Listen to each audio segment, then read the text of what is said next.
یہاں بڑا آسان ہے، 12 ربیع الاول کو جشن منا لینا، بڑا آسان ہے 12 ربیع الاول کو عید میلاد النبی کا جلوس نکال لینا، بڑا آسان ہے 12 ربیع الاول کو نبی کے نام پر کیک بنا کر کاٹ لینا، بڑا آسان ہے 12 ربیع الاول کے نام پر ڈی جے اور گانے بجوا لینا۔ لیکن 12 ربیع الاول کو میرے بھائیو حضرت فاطمہ کا حال یہ ہے جو کہہ رہی ہیں کہ ابو آپ کو آپ کے رب نے بلایا اور آپ چلے گئے، آئے میرے ابو اب میں جبریل کو منع کرتی ہوں کہ وہ قرآن لے کر نہیں آئے گا۔ یہ 12 ربیع الاول کا حال ہے۔ تمہارے لیے تو بہت آسان ہے خوشیاں منا لینا، لیکن جن آنکھوں نے محمد رسول اللہ صلی اللہ علیہ وسلم کو 12 ربیع الاول کو دیکھا ہے کہ اس دنیا میں نہیں رہے، فاطمہ کو روتے ہوئے دیکھا ہے، عمر کو تلوار نکالتے ہوئے دیکھا ہے، حضرت عائشہ کی آنکھوں میں آنسو دیکھے ہیں، پورا مدینہ غمگین تھا اور فاطمہ کہہ رہی تھی آج میرے ابو کے انتقال کے بعد میرے اوپر غموں کے ایسے پہاڑ ٹوٹے ہیں، جو غم میرے اوپر آئے ہیں اگر وہ غم کسی پہاڑ پہ ڈال دیے جائیں اتنے غموں کا بوجھ پہاڑ بھی برداشت نہیں کر پائے گا اور وہ بھی ریزہ ریزہ ہو جائے گا۔ جو غم میرے اوپر آئے ہیں اگر ان غموں کو ہم کسی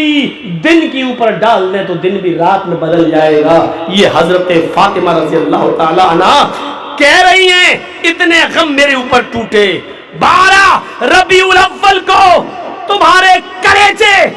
کیسے خوشیاں منانے پر مجبور ہو جاتے ہیں، تمہارے دل یہ کیسے گوارا کر لیتے ہیں کہ 12 ربیع الاول کو حضرت فاطمہ کے آنسو تمہیں نہیں دکھائی دیتے ہیں، 12 ربیع الاول کو حضرت عمر فاروق کے ہاتھ کی تلوار تمہیں نہیں دکھائی دیتی ہے، 12 ربیع الاول کو میرے بھائیوں حضرت عائشہ کی آنکھوں میں آنسو تمہیں نہیں دکھائی دیتے ہیں اور تم ڈی جے بجا کر جشن منا لیتے ہو۔ تمہاری عزت تمہارا احترام یہ کیسے گوارا کر لیتا ہے، تمہارے کلیجے اور تمہارے دل اس کو کیسے برداشت کر لیتے ہیں۔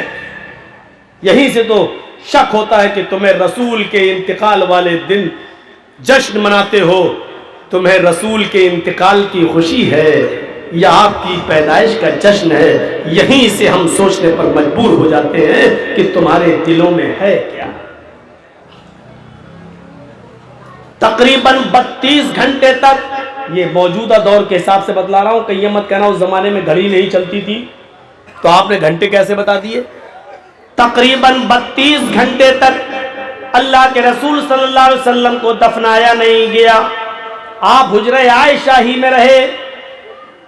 لوگ آتے گئے دیکھتے گئے، آتے گئے دیکھتے گئے، آتے گئے دیکھتے گئے، کسی کو یقین نہیں تھا یہ کیا ہو گیا ہے۔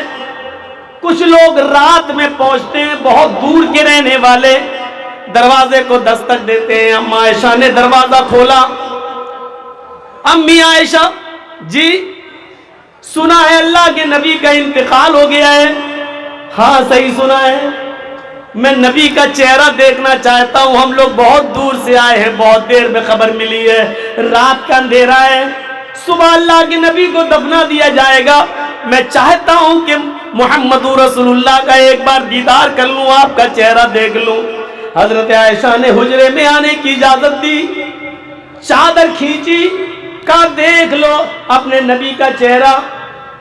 باہر سے آنے والے لوگوں نے اس چہرے کو دیکھا، کہنے لگے امی عائشہ رات کے اندھیرے کی وجہ سے چہرہ دکھائی نہیں دے رہا ہے، اگر تھوڑی سی روشنی ہو جائے، چراغ جلا دیا جائے تاکہ میں نبی اکرم کے چہرے کو صحیح سے دیکھ سکوں۔ حضرت عائشہ کی آنکھوں میں آنسو آ گئے۔ باہر سے آنے والے صحابیوں نے کہا امی عائشہ ہم آپ کو رلانا نہیں چاہتے تھے، ہم نے تو صرف چراغ جلانے کی بات کہی ہے۔ حضرت عائشہ کہتی ہیں او محمد کے چاہنے والوں، او محمد رسول اللہ سے محبت کرنے والوں، میرے گھر کا اتنا امتحان نہ لو، میرے گھر کی اتنی انسلٹ نہ کرو۔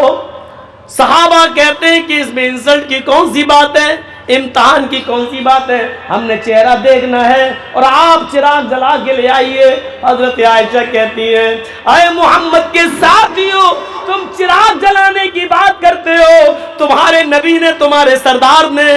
تمہارے سید نے، تمہارے امام نے، امام کائنات نے، محمد رسول اللہ نے، تمہارے نبی نے ہمارے گھر میں اتنا